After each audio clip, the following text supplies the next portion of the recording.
Well, good morning.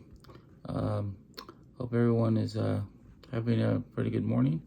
Um, my name is Steve Ramirez. I've been doing this video blog for the last couple of weeks on Southern California sports. And this morning, leading into the weekend, I thought I would talk about the season openers for UCLA and USC. Um, UCLA hosts Bowling Green at the Rose Bowl at 11:30 a.m. on what should be a very hot Saturday afternoon. And then at 3 o'clock at the Coliseum, USC is playing host to Rice. I guess, first of all, let's talk a little bit about the first game. We'll lead off with the UCLA Bowling Green. UCLA was 8-4 last year in the regular season, and was scheduled to play in a bowl game, the Holiday Bowl, but that game was canceled due to COVID.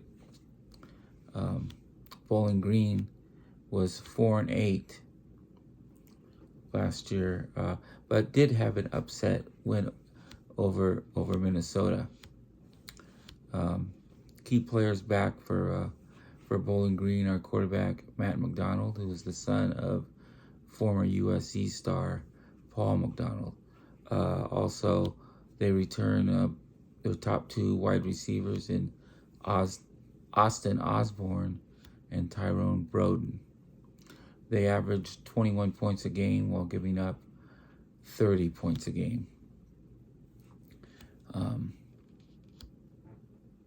UCLA lost some key players from last year's team, but they do return their quarterback, Dorian Thompson-Robinson, along with their leading rusher, Zach Charbonnet.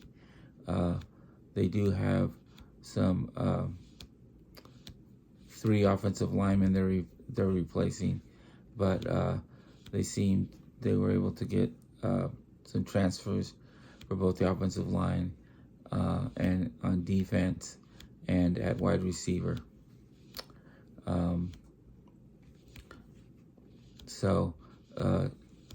UCLA they led the Pac-12 in scoring last year, about a little over 30 points per game.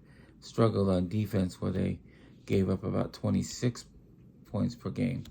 UCLA comes into this game at last report was a 24-point favorite. It's a game that looks like it'll be it could be kind of tight early. UCLA the last few years has struggled on defense and pass defense particularly, and that kind of plays in the hands of Bowling Green with Matt McDonald and having both his top 2 receivers coming back. Where Bowling Green is weak though is on the running game. They had one of the better pass defenses in the Mid-American Conference last year, but that was mainly because they had one of the worst rushing defenses. Teams were able to run the ball a lot, so sometimes those stats can be deceiving. In this case,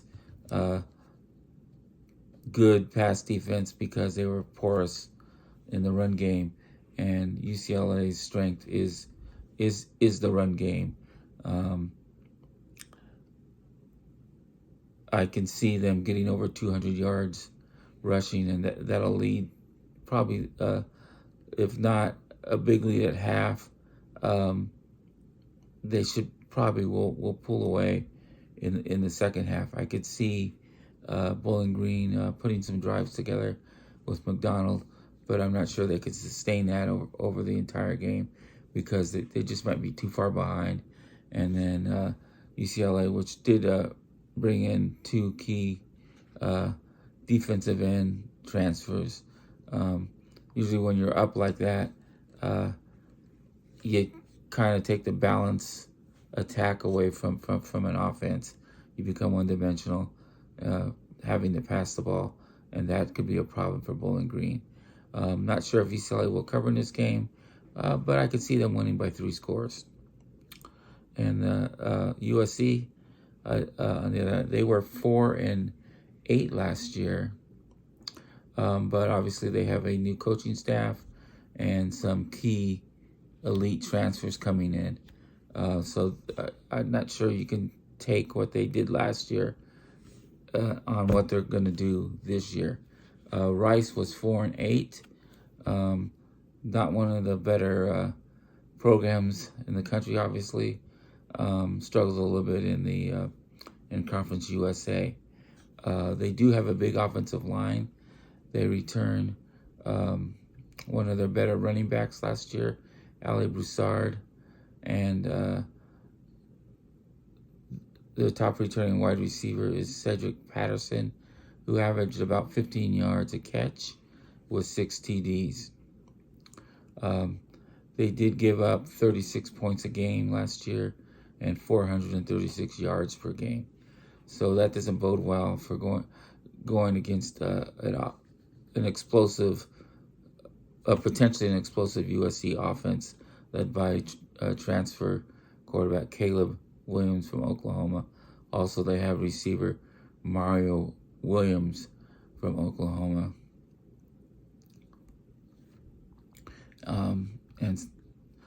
And they have the top receiver in the country last year.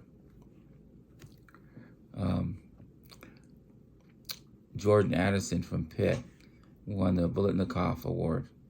And also they have running back Travis Dye from Oregon.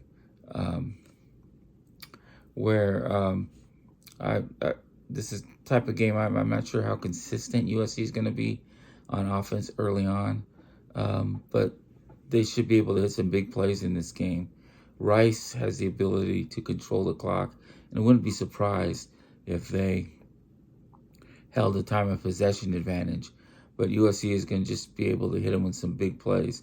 USC is a 34-point favorite in this game, and well,